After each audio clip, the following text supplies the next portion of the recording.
guys, it's BSRC here once again with RC Nightmare.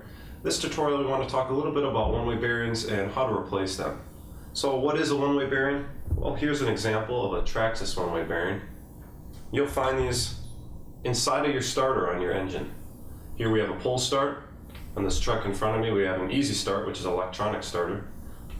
How do they work? Well, one-way bearings allow you to turn the engine over. They'll grab the engine shaft as you're pulling on it. And once the engine's running, it'll let go so that the engine doesn't keep turning your starter over.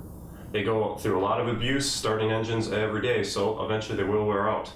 How do you know if yours is worn out? Well, on an easy start, it'll sound a lot like this. The starter is just spinning freely because the one-way bearing isn't grabbing the engine anymore. And on a pull start, it would feel a little bit like this. Really easy to pull, you know when you're not turning the engine over. So how to replace it? Well, I'm going to show you to do it on the easy start unit here. First, remove your engine.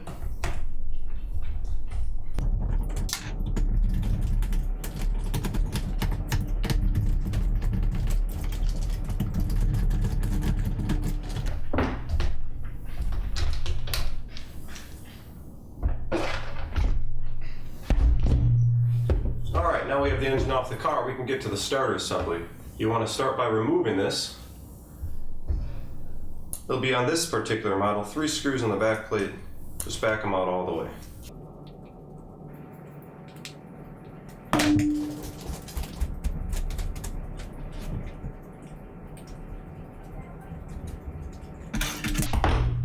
Alright, we got all our screws backed up. This whole starter assembly is going to simply pull away from the engine. We got them separated. You can see the starter shaft sticking out of the rear of the motor, right there. And this little bugger right here is the one-way bearing. We're going to throw this one aside, which is no good anymore. On this Traxxas model, when you get your new one-way bearing, if you look real closely, there is lettering on one side. Lettering on that side, no lettering on that side. So make sure when you're installing it that you have the lettering facing the engine. Now there's also a small Teflon washer on the edge of the engine shaft. Just make sure it's still there. If it's not, you want to replace it. So we take our lettering and make sure that it goes on the engine side. Pop it on just like that. All that's left to do is put the starter right back on.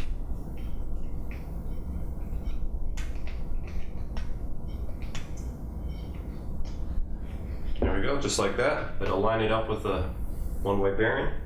Tighten your screws, put the engine back on, and you're good to go. Thanks again, guys. Again, if you have any comments, post below, or you can post up at RC Nightmare forums. Thanks again.